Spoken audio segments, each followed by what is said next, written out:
No íntimo de cada um de nós, existe um desejo profundo de impactar o mundo de uma forma visível e duradoura. Mas para isso, Deus precisa torná-lo maior por dentro do que você é por fora. É preciso criar um sistema de raízes em secreto antes que ele o conduza a um impacto externo no mundo. Deus quer que você esteja enraizado.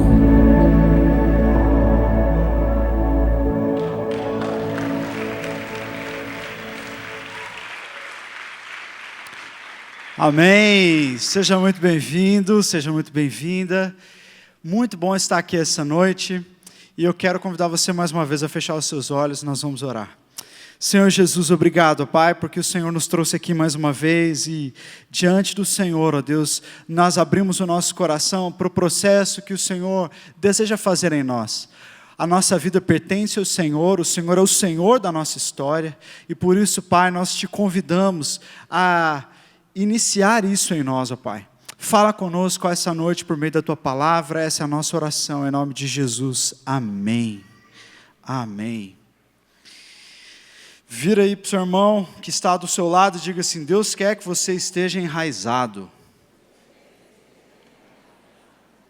Nós estamos iniciando nessa noite uma série nova de pregações, mas antes de eu entrar no assunto dessa noite, eu quero pedir a vocês uma salva de palmas para todos os voluntários, o pessoal que está servindo hoje, da banda, do Raízes, a produção, o pessoal que está servindo lá fora, na conexão, organização. É muito bom a gente reconhecer que a igreja tem vivido na multiplicidade dos dons, né? É quando nós todos nos juntamos e trabalhamos juntos, é que a igreja acontece, por isso nós somos muito gratos. E eu quero começar dizendo o seguinte: Deus quer que você ouça essa palavra nessa noite com muito carinho. Deus decidiu, Deus quis que você estivesse aqui nessa noite.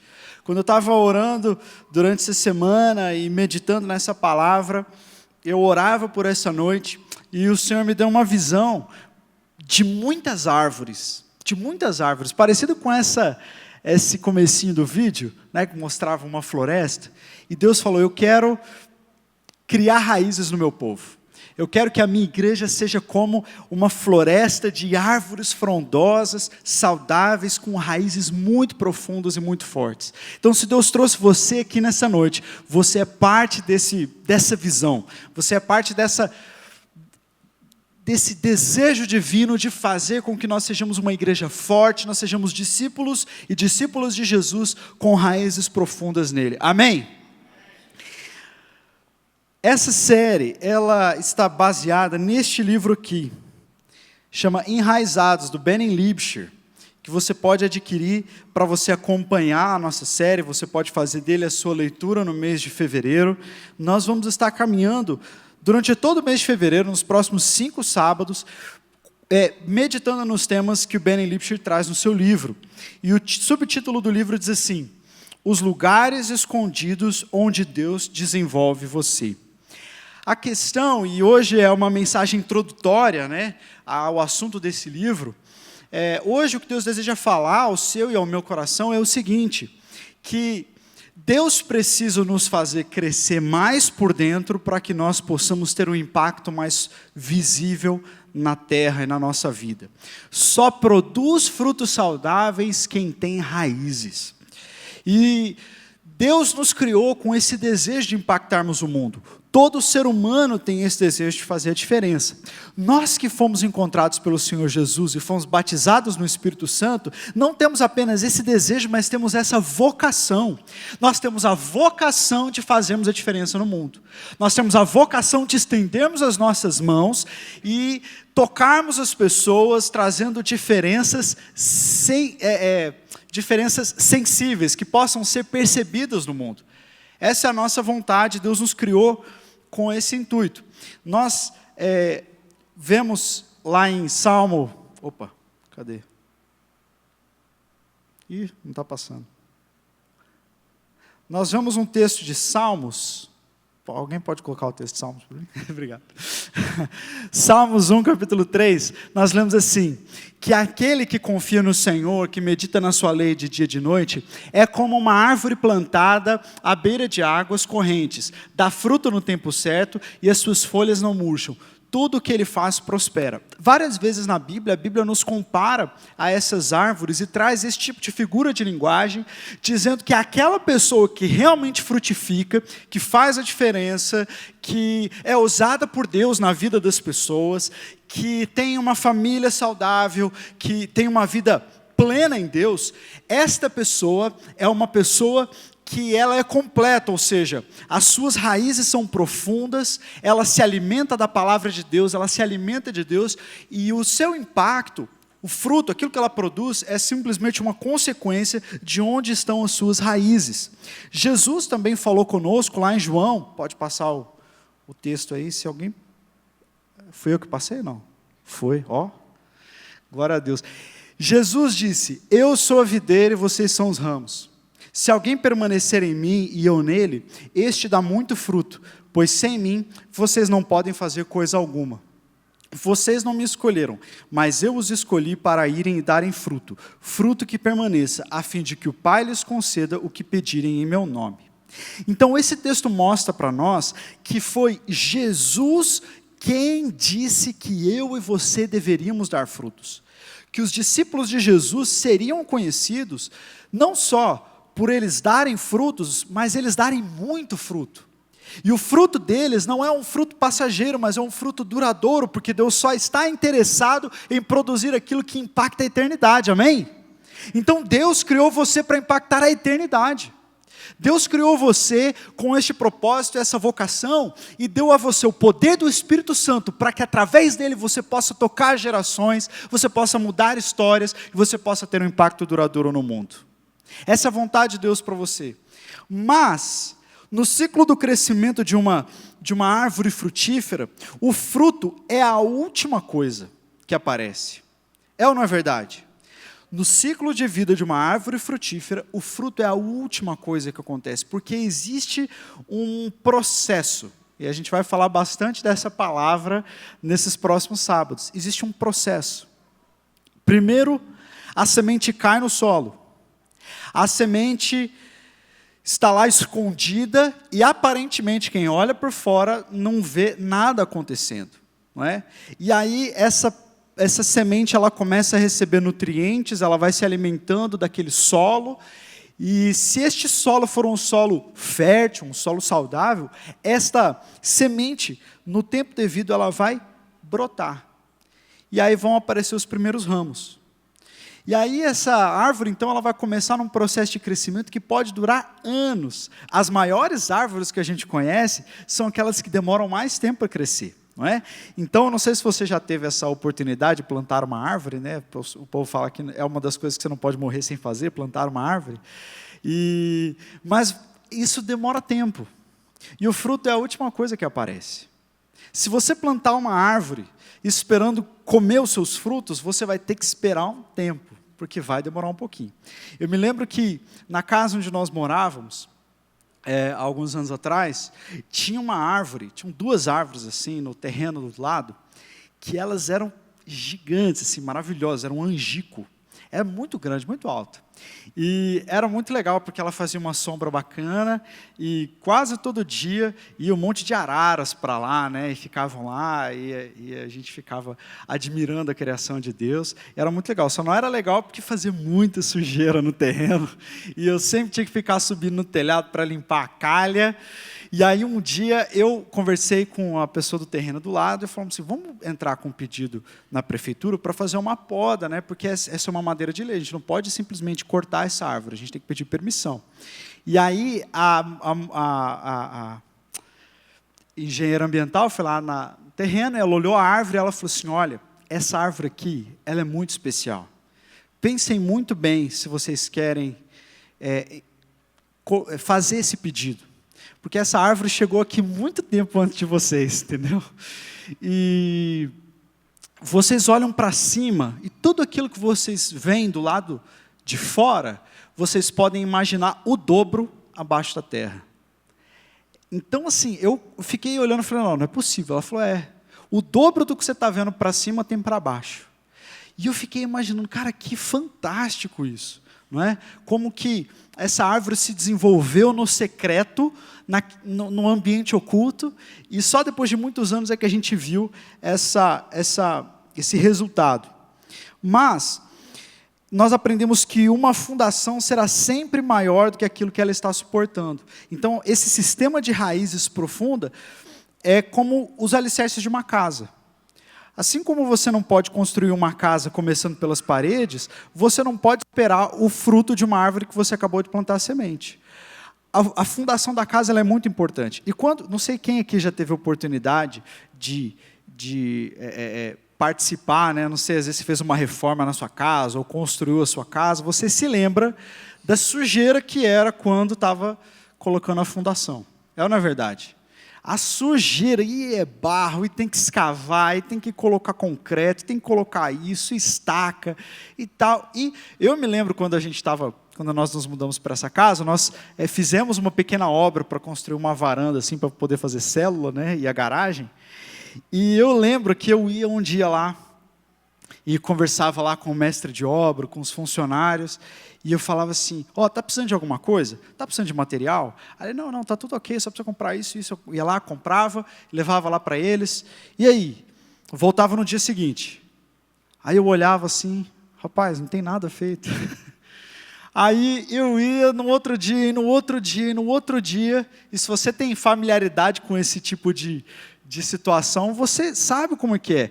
Por muito tempo você só vê sujeira e bagunça. E às vezes na nossa vida é assim, a gente está olhando para nós mesmos e a gente só vê sujeira e bagunça. A gente está no processo. Mas o que está acontecendo na verdade é que Deus está fundando os seus alicerces. Deus está fazendo as suas raízes crescerem para que você possa ter um impacto duradouro no mundo, para que você possa ser frutífero. Então às vezes a nossa vida, nós sentimos como se ela estivesse uma bagunça. Sentimos como se estivesse tudo desarranjado. Sentimos que a gente está fora do lugar, que o que está acontecendo com a gente não devia estar acontecendo, que nós somos vítima, que Deus não está ouvindo as nossas orações, que a nossa vida não está indo para frente. Mas o que Deus está fazendo Deus está trabalhando em você, nos lugares ocultos, para que você possa ser frutífero mais para frente. Então você está dentro do processo de Deus. Amém?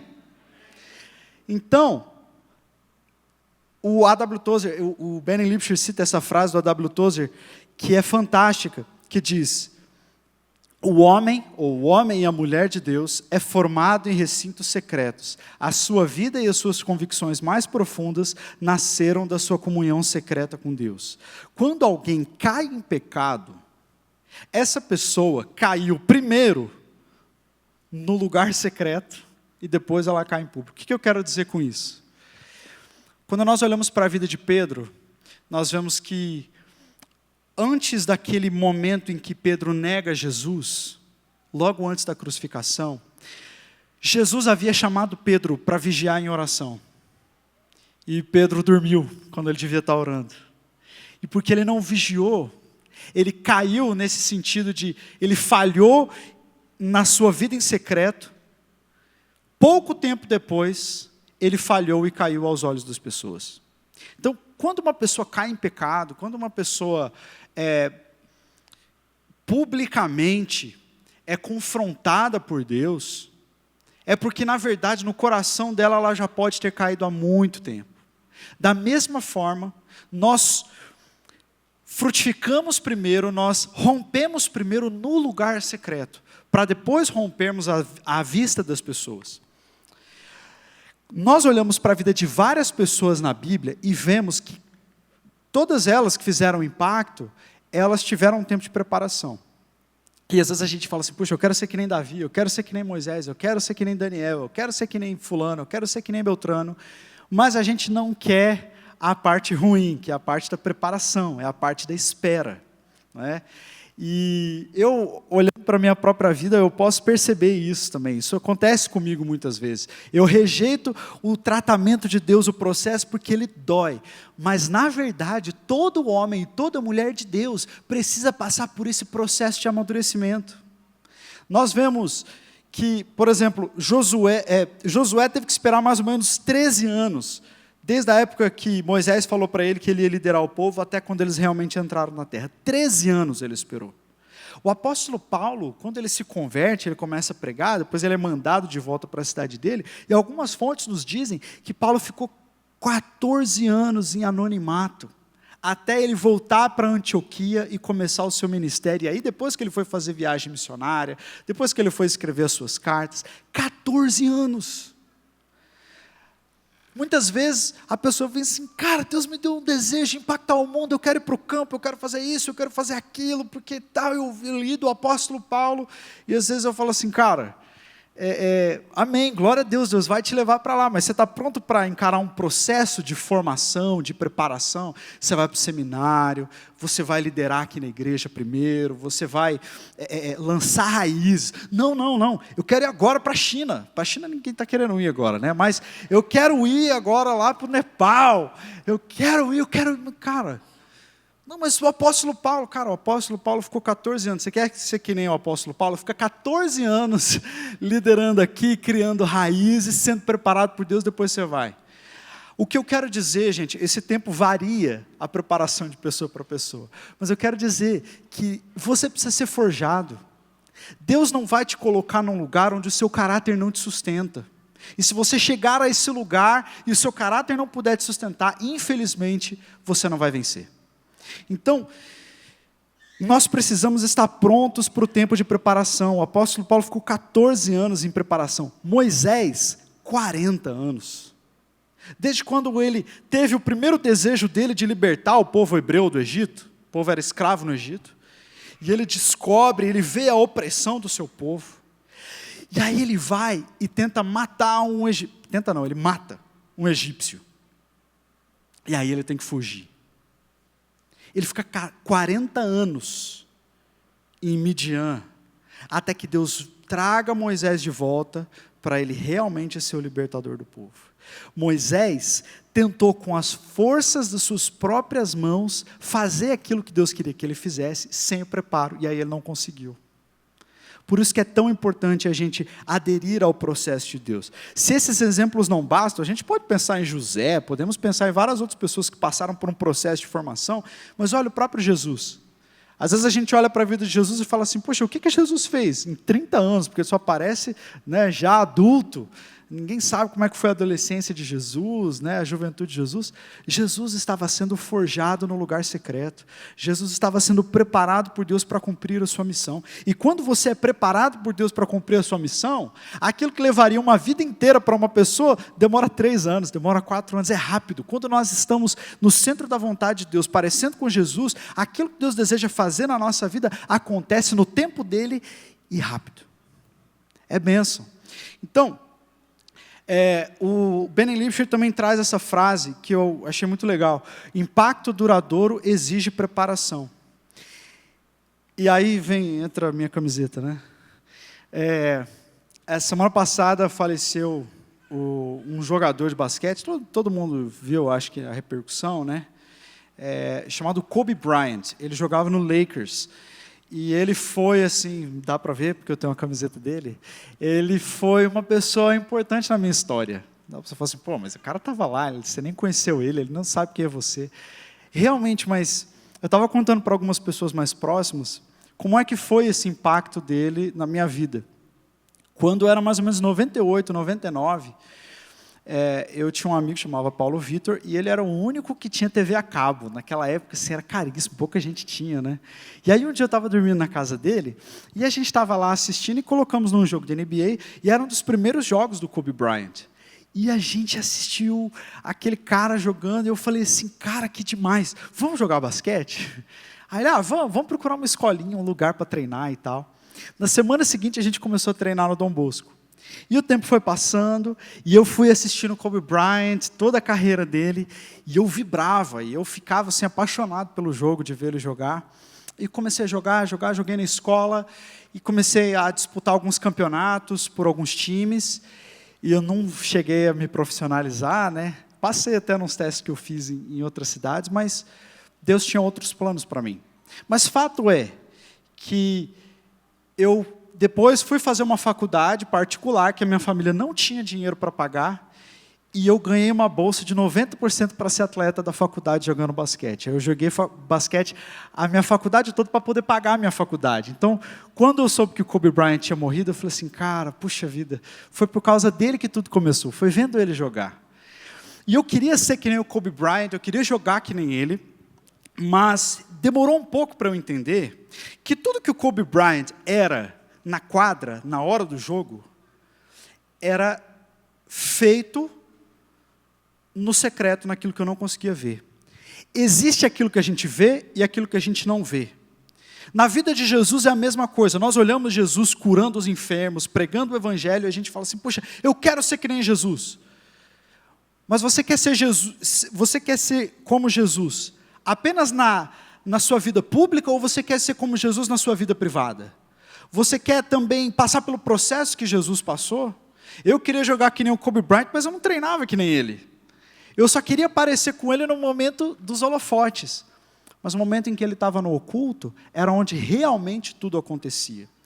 Então, Deus quer nos chamar nesses dias, meus irmãos, a gerar uma vida no secreto, a aderir aos processos de Deus, a aceitá-los e entrar de cabeça na formação do nosso caráter, porque aquilo que você vai ser daqui 5 anos, já está começando agora. E se você não aderir a esse processo, você tentar pular etapas, pular fases, ou você achar que, enfim, Deus não vai te usar, e aí por causa disso você não entra nesse processo de Deus, aí esse processo vai ser mais longo, vai ser mais doloroso, e infelizmente você vai ser uma pessoa infrutífera. Mas Deus não quer isso para você. Deus quer que você seja frutífero. A pessoa que Deus também levantou na Bíblia e que passou por esse processo foi o rei Davi.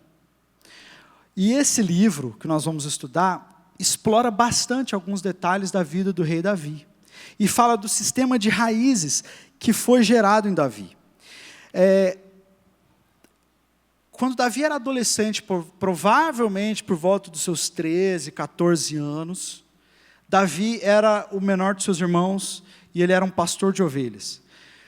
E então o profeta Samuel vai até a casa de Jessé, do seu pai, porque Deus tinha falado para Samuel, olha, você vai lá, e lá eu vou levantar o próximo rei de Israel, você vai ungir o próximo rei. E Samuel foi. E ele chega na casa de Jessé, debaixo de uma direção de Deus, e pergunta para Jessé, Jessé, onde estão os seus filhos? E aí ele manda chamar todos os filhos, aqueles que eram mais fortes, aqueles, os mais velhos e tal, e eles fazem quase como um desfile diante de Samuel. E Samuel então pergunta para Deus, quem é destes aqui o novo rei de Israel? E Deus fala para Samuel, olha, não é nenhum deles. Tem um texto que é fantástico, está lá em 1 Samuel 16:7, que diz assim, o Senhor, contudo, disse a Samuel, não considere a sua aparência nem a sua altura, pois eu o rejeitei. O Senhor não vê como homem, o homem vê a aparência, mas o Senhor vê o coração. O homem vê o exterior, mas Deus vê o que está em oculto. E deixa eu te falar uma coisa muito séria, presta atenção. Ronaldo Lidório diz assim, é uma das minhas frases preferidas, ele diz, o nosso Senhor Jesus olha para dentro do nosso coração, no campo oculto da nossa alma, e é ali que Ele nos declara aprovados ou não. Deus não se impressiona com quão bem a gente fala, Deus não se impressiona com as nossas habilidades, Deus não se impressiona com aquilo que nós fazemos do lado de fora. Os olhos do Senhor estão postos no nosso coração, no campo oculto da nossa alma. E é ali, neste campo oculto, que Deus declara que nós somos aprovados ou não. Nós precisamos nos preocupar mais com aquilo que está dentro do que com aquilo que está fora. Precisamos nos preocupar mais com a essência do que com a aparência. Precisamos nos preocupar mais com o caráter do que com o talento. Precisamos nos preocupar mais com o processo do que com os resultados. Quando eu falo que a gente tem que se preocupar mais com os processos, os advogados adoram, né? Tem que amar o processo. Mas, em Lucas 8, Jesus está contando uma parábola, e ele diz assim, As sementes que caíram sobre as pedras são aqueles que recebem a palavra com alegria quando a ouvem, mas não têm raiz. Eles creem durante algum tempo, mas desistem na hora da provação. As sementes que caíram entre os espinhos são aquelas pessoas que ouvem, mas ao seguirem o seu caminho são sufocados pelas preocupações, pelas riquezas e pelos prazeres dessa vida e não amadurecem. Essas duas sementes que Jesus usa, como figura de linguagem na sua parábola, são duas sementes que não frutificaram porque não lançaram raízes no solo. E Davi, quando recebeu essa unção de Samuel, ali começou o processo de ele lançar raízes. Quando ele recebeu essa unção, do mesmo jeito que você recebeu a Cristo, e quando você recebeu a Cristo, Deus começou algo em você, Deus começou algo no rei Davi quando ele recebeu aquela unção. Só que nós lemos um outro texto, nós lemos um outro texto, que está lá em 2 Samuel 5:3-4, que diz assim: então todas as autoridades de Israel foram ao encontro do rei Davi em Hebrom. Ele tinha um acordo com eles em Hebrom perante o Senhor, e eles ungiram Davi, rei de Israel. Davi tinha 30 anos de idade quando começou a reinar, e reinou durante 40 anos. Olha só, o tempo de espera de Davi, desde quando ele recebeu a unção para ser rei, aos 13, 14 anos, foi se concretizar quando ele tinha 30. Davi esperou em silêncio, passando pelo processo de Deus, 17, 20 anos. Você pode imaginar a crise de Davi, pastoreando um monte de ovelhas, passando dias no pasto, dormindo a céu aberto, tendo que matar leão, tendo que matar urso, e falando: Deus, o Senhor não me chamou para ser rei? O que eu estou fazendo aqui? Com cheiro de animal. O Senhor não me chamou para morar no palácio? O que eu estou fazendo aqui? Só que durante esse tempo de preparação, Davi construiu intimidade com Deus. E é isso que fez toda a diferença no reinado de Davi. Eu estava falando com o Felipe outro dia de um dos melhores livros assim, que eu li, e ele também tem essa opinião, está no top 10 dele. É um livretinho chamado Perfil de 3 Reis. E lá nesse livro ele conta a história de Saul, Davi e Absalão. E ele fala como que neste processo em que Davi passou, neste processo, Deus estava arrancando o Saul que havia dentro dele para ele poder ser um homem segundo o coração de Deus. Eu quero te falar uma coisa: Deus quer que você seja frutífero, sim. Deus quer que você faça grande coisa, sim. Mas Ele quer, em primeiro lugar, que você seja parecido com Jesus. E isso a gente aprende no processo. Isso a gente não aprende na plataforma. A gente não aprende em exposição. A gente aprende quando a gente recebe de bom grado o processo pelo qual Deus nos conduz. É Ele que vai nos fazer frutificar. Amém? Quantos estão me entendendo? Diga sim. Algo assim aconteceu comigo também. Quando eu tinha por volta de 12, 13 anos, eu fui numa campanha de King's Kids. Vocês já estão fartos dessa história, né? Mas para aqueles que ainda não ouviram, eu tinha uns 12, 13 anos e eu estava na campanha de King's Kids, que é uma viagem missionária assim, para adolescentes. E eu tinha ganhado um livro chamado O Apóstolo dos Pés Sangrentos.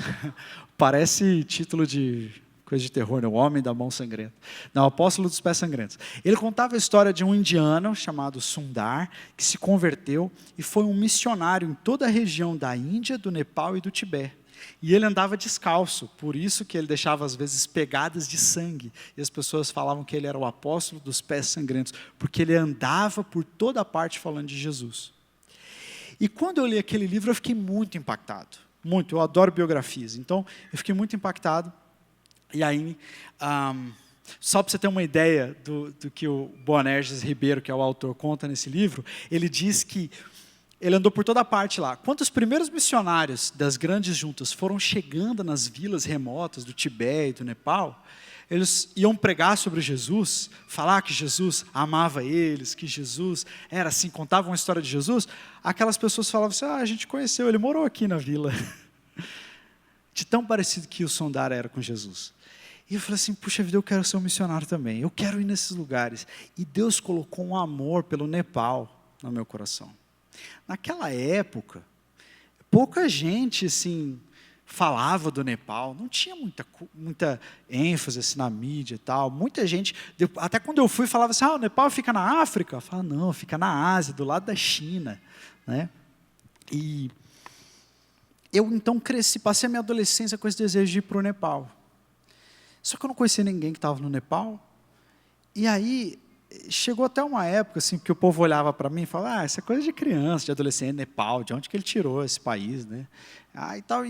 Às vezes as pessoas não me davam muita bola. Até eu comecei a achar, será que é coisa da minha cabeça? Será que eu estava assim, muito emocionado no dia e tal? Mas não, Deus tinha colocado esse despertamento no meu coração. De verdade. Mas eu estava no processo das raízes ainda. Eu não estava pronto para ir. Então, quando eu lembro que eu estava começando a faculdade, eu estava passando por um avivamento pessoal muito grande, eu falei para meu pai, eu quero ir para o Nepal, agora eu quero ir para missões, agora chegou o tempo, já passaram aí 4, 5 anos, agora está na hora.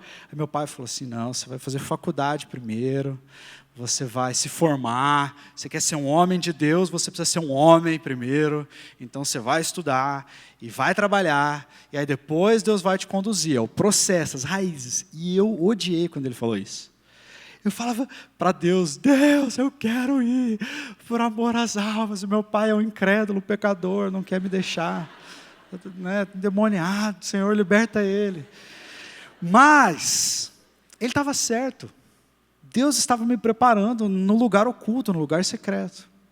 E mal eu podia saber que depois de alguns anos, quando o Senhor me levou para o meu preparo missionário, lá no CTMDT, eu cheguei lá com 24 anos. Então já tinha passado uns 10 anos do meu chamado, 10, 11 anos.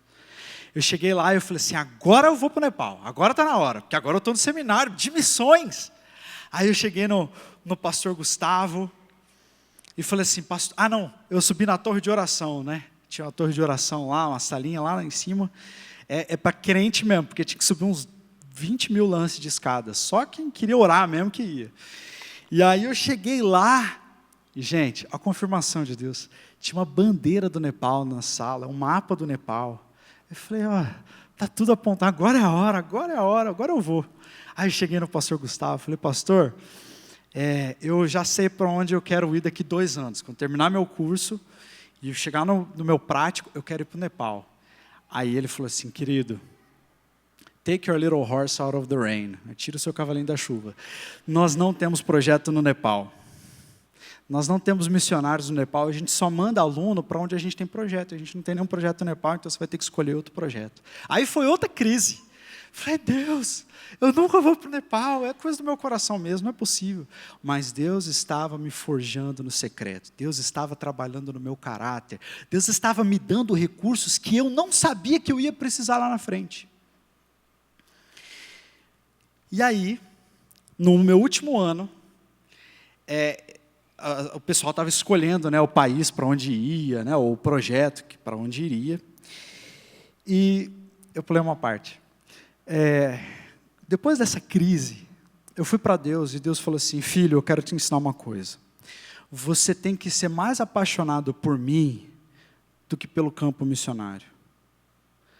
Porque se você for mais apaixonado pelo campo do que por mim, você vai entrar em crise. Agora, se você for apaixonado por mim, eu vou te levar para onde eu quiser, e você vai ser, como Jesus disse para Nicodemos em João capítulo 3, como uma folha levada pelo vento, e meu espírito vai te soprar para onde eu quiser, mas o seu amor precisa estar em mim, e não no campo. Aí eu entendi, eu aprendi isso, peguei para a minha vida, me desapeguei do Nepal, né? Desapeguei, falei, não, Deus, se o Senhor quiser me mandar para qualquer lugar, eu vou, para Porto Murtinho, sei lá, qualquer lugar, não tem nada a ver com o Nepal, eu vou. E aí, chegou no último ano, e o pessoal estava se inscrevendo, né? Qual o país que vai? Aí eu cheguei lá no escritório de missões e falei assim, Dilene, que era a moça que trabalhava lá, Dilene, qual é o prático que menos tem gente inscrita, que é por onde o povo não quer ir? Aí ela falou, Sibéria.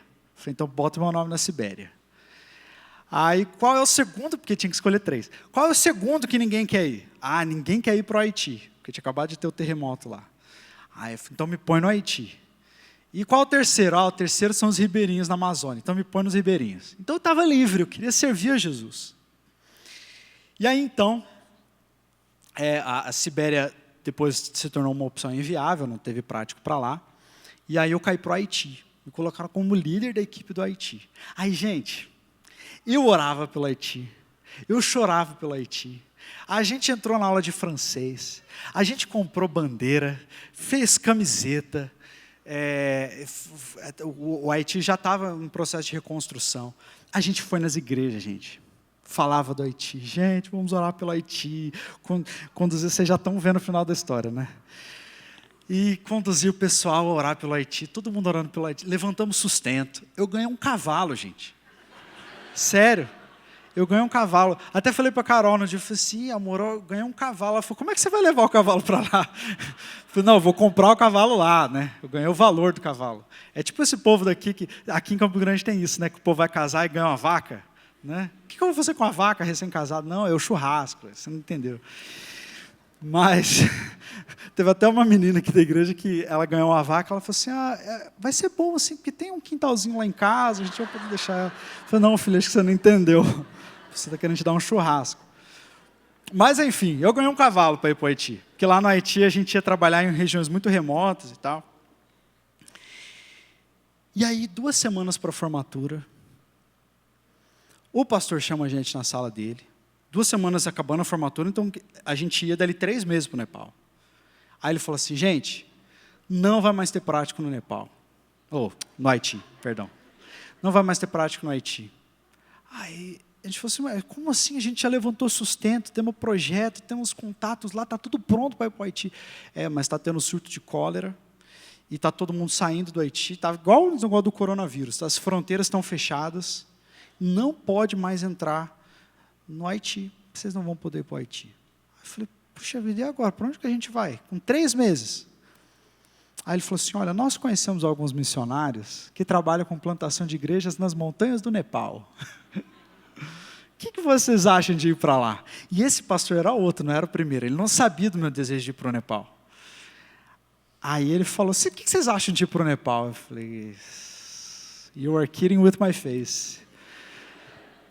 Tá brincando? Sério? Aí ele falou, sério. Eu falei, pastor, eu preciso te contar a minha história. Eu contei toda a história para ele. Ele falou assim, olha, agora chegou o momento.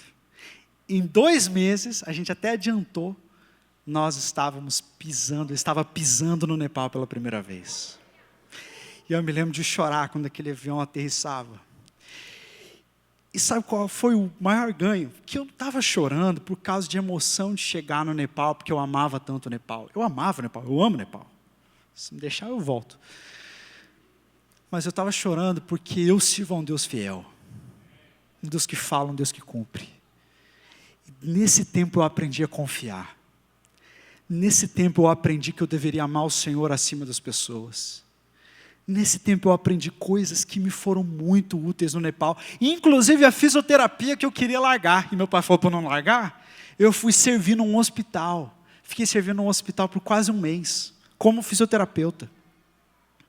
Escrevi um outro projeto para outros fisioterapeutas entrarem naquele hospital para servirem como missionários. Olha só o que Deus estava trabalhando na minha vida em secreto, as raízes. E é assim que Deus trabalha em nós. Deus trabalha no secreto. Você pode achar que você está muito longe do cumprimento do seu chamado, mas, meu irmão, você serve a um Deus fiel, assim como eu sirvo. Deus está trabalhando em você. Às vezes você tem um sonho de estar no ministério, de ser um missionário. Às vezes você tem um sonho de ser um empresário. Você tem um sonho de ser um profissional liberal, de abrir sua empresa, não sei. E às vezes você olha para você e fala assim, Deus, quando que isso vai acontecer? Deus, você tem uma promessa que você vai ter uma família abençoada, e você olha, pô, cadê a pessoa, né? Vira e mexe, a gente fala assim, quem está solteiro aí, levanta a mão, e fica com a mão levantada, para vocês poderem se olhar um para o outro, porque às vezes você acha que a pessoa está comprometida, ela não está, né? Mas às vezes você fala assim, poxa, cadê o varão, cadê a vareta, a varinha? Quando que isso vai acontecer? Querido, você serve a um Deus fiel, um Deus que está te forjando, você está no processo. Seu caráter está sendo forjado. Agora eu entendo que aquilo que eu achava que era prontidão, era na verdade o Espírito Santo regando na minha vida essas sementes.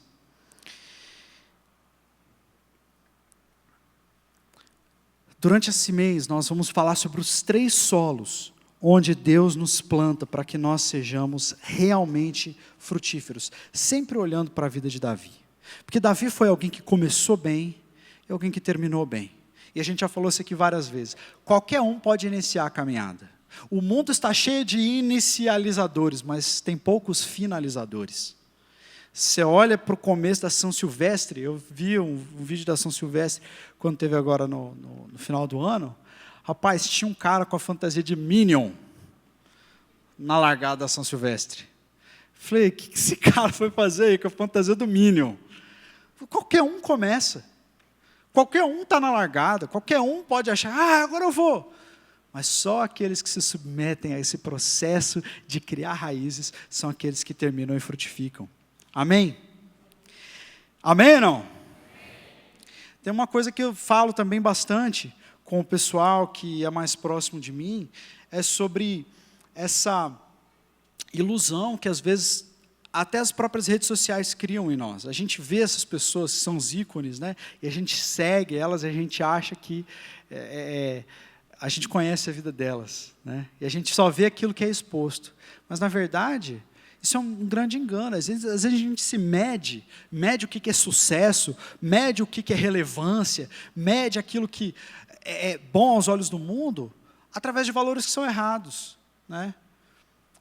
Eu posto uma foto lá, eu e a Clara, assim, linda, né, brincando na piscina, mas eu não posto a foto de quando eu estou assim, já arrancando os cabelos que me faltam, assim, porque eu quero dormir e ela não dorme de jeito nenhum, eu estou lá contando a mesma história 30 mil vezes, e ela não dorme, e eu preciso trabalhar no outro dia, e já é quase 3 da manhã, e ela ainda não dormiu. O secreto é o que conta, mas o secreto às vezes a gente não vê, não está exposto, não rende curtida, não rende like, mas é lá que Deus trabalha em você.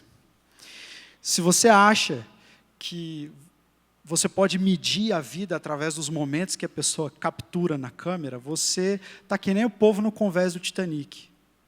Você acha que você está vendo um iceberg, mas o iceberg está todo lá embaixo. Você só está vendo uma pontinha do que é.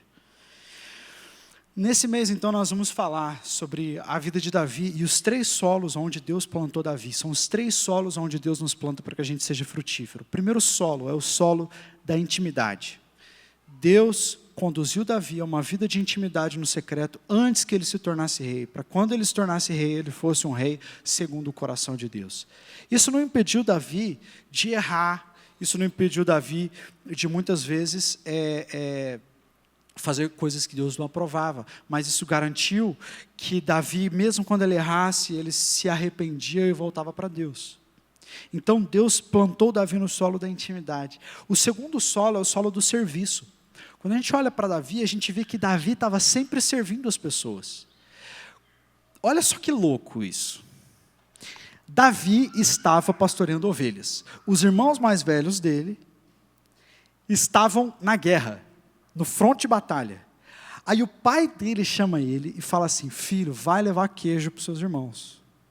Aí ele vai, ele não estava na batalha.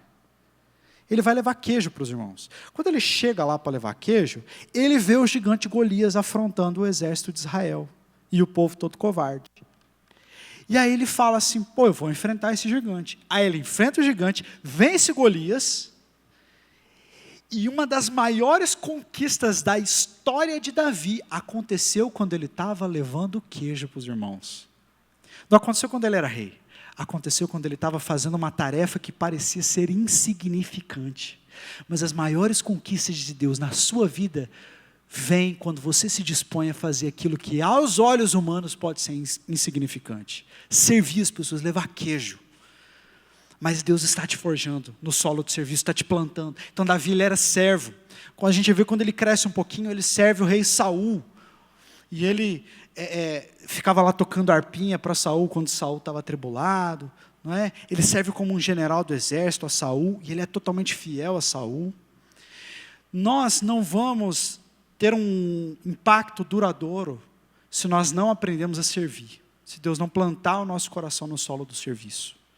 Se a gente for arrogante, se a gente achar que as pessoas é que tem que servir a gente, que eu sou grande demais para fazer uma tarefa simples como passar a fita nas cadeiras, né, que a gente passa sempre aqui, antes de começar o culto, de carregar um púlpito, de servir água para alguém, de fazer coisas insignificantes.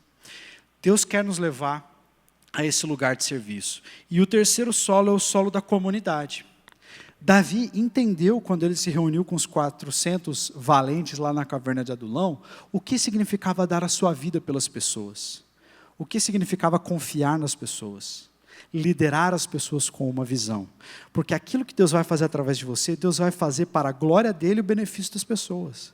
Se a gente não aprender a servir em comunidade, a gente também não vai ter um impacto duradouro. Então, durante esse mês, nós vamos refletir sobre esses 3 solos. Então, na semana que vem, nós vamos ter uma segunda palavra que vai nos aproximar mais desses temas.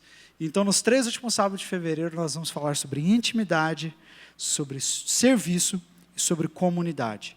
Se Davi precisou ser plantado nesses 3 solos, eu e você também precisamos. Deus, a boa notícia é que Deus inicia o processo onde a gente está. Onde você está hoje? Como está a sua vida hoje? É aí que Deus vai começar. Você pode achar que a sua vida está uma bagunça, mas Deus começa o processo onde você está. Fique tranquilo, Deus tem o controle de todas as coisas. Eu queria só deixar de último encorajamento essa frase: Deus sempre nos aprimora antes de desenvolver a nossa missão. Aprenda a amar o processo, pois é através dele que o seu caráter será forjado. Amém? Nós não queremos uma igreja cheia de inicializadores. Nós queremos uma igreja de finalizadores. Nós não queremos fazer parte de uma geração que está cheia de like, que está cheia de relevância externa, mas tem um buraco dentro do coração. Que é uma árvore que dá frutos podres. Não, nós seremos, em nome de Jesus, essa grande floresta que nós falamos no começo, né? De gente com raiz profunda, gente de caráter tratado, gente que foi plantado em intimidade, em serviço e na comunidade para servir a Deus. Amém? Quero te convidar a ficar de pé no seu lugar. Nós já estamos encerrando, mas eu quero orar mais uma vez com você. E eu quero que nessa noite você diga sim para Jesus. Diga sim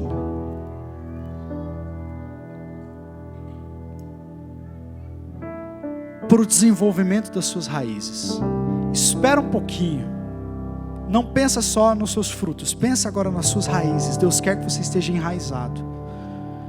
Porque uma das coisas que acontece com árvores que têm raízes fracas e pequenas é que quando bate o vento, quando vem a chuva, estas árvores, essas plantas, elas são arrancadas. Mas as árvores que têm raízes profundas, elas passam pelas maiores tempestades e continuam de pé. Pode quebrar um galho, pode cair uma folha, mas passa a tempestade e as árvores estão ali. Eu gosto muito dessas árvores aí da Afonso Pena, né? Olha quanto tempo, centenárias. Mas elas têm raízes fortes. Deus não quer que você seja uma planta fraca, uma árvore fraca. E aí quando baterem as tempestades dessa vida, quando as coisas não acontecerem do seu jeito, quando você passar por tristeza, quando você passar por decepção com pessoas, quando você não passar na prova, quando você não conseguir o emprego que você queria, quando as coisas não estiverem andando bem, aí você larga a mão de Deus porque você não criou raízes. Não, Deus quer você forte, com raízes fortes, profundas, para que no dia mau, quando acontecerem todas essas coisas, você possa dizer: a minha fé está no Senhor Jesus, os meus olhos estão nele. Eu não vou desistir, eu não vou parar, eu não vou abandonar o barco, eu não vou largar a mão de tudo, eu não vou blasfemar contra o Senhor, eu não vou me aproveitar desse processo para poder pecar, para dizer, está tudo ruim na minha vida, também vou largar a mão de Deus. Não, eu vou permanecer em nome de Jesus. É isso que Deus tem para nós, e Ele vai cumprir os sonhos dele na minha vida, na sua vida, não tenho dúvida disso. Mas entenda que tudo aquilo que Ele está fazendo na sua vida agora faz parte daquilo que você vai precisar no futuro. Amém? Senhor Jesus, nós queremos Te agradecer, ó Pai, por esse tempo precioso que tivemos essa noite, por essa palavra, Senhor, esse alerta do Senhor para nós. Te agradecemos porque o Senhor está trazendo esta palavra e não qualquer outra ao nosso coração, porque é isso que o Senhor deseja falar, é isso que o Senhor deseja fazer em nós, para que a gente comece o ano bem, com raízes fortes e saudáveis. Pai, em nome de Jesus, fala com cada jovem, com cada pessoa que está aqui, com cada rapaz, com cada moça, que o Teu sonho para eles é que eles frutifiquem. O Teu sonho para eles é que eles toquem as pessoas e que eles deixem uma marca para as próximas gerações. A Tua vontade, o Senhor não tem um lugar de esterilidade para nós. O Senhor tem um lugar de frutificação, mas apenas podem frutificar aqueles que têm raízes. Jesus, desenvolve essas raízes em nós. Começa, Pai, nós queremos dizer sim para o processo, nós queremos dizer sim para a sujeira, para essa aparência de bagunça dos fundamentos, para que nós possamos permanecer com o Senhor. Essa é a nossa oração, Pai, nessa noite, em nome de Jesus. Amém? Amém? Dá um abraço na pessoa que está do seu lado, fala: Deus vai desenvolver raízes. Amém? Nós já estamos encerrando, mas eu espero que você tenha ficado com um gostinho do que vem por aí. E sábado que vem nós estaremos aqui com a segunda palavra dessa série. Então o meu conselho para você: vai atrás desse livro, faz essa leitura junto conosco, vamos navegar por esse livro que é muito bom. Eu li ele tem uns 2 anos, eu estava voltando da Guatemala, de uma conferência que eu fui, eu conversei com um amigo, eu falei: cara, o que você está lendo? Aí ele falou: estou lendo Enraizados, do Benny Lipscher. Aí eu falei: vou ler também. E cara, que livro fantástico. Então quero te convidar a entrar nessa jornada com a gente. Sábado que vem a gente continua. Amém? Que a graça do nosso Senhor Jesus Cristo, o amor de Deus Pai e a atuação do Espírito seja conosco, o povo de Deus, desde agora e para sempre. Amém e amém. Vamos celebrar? Amém.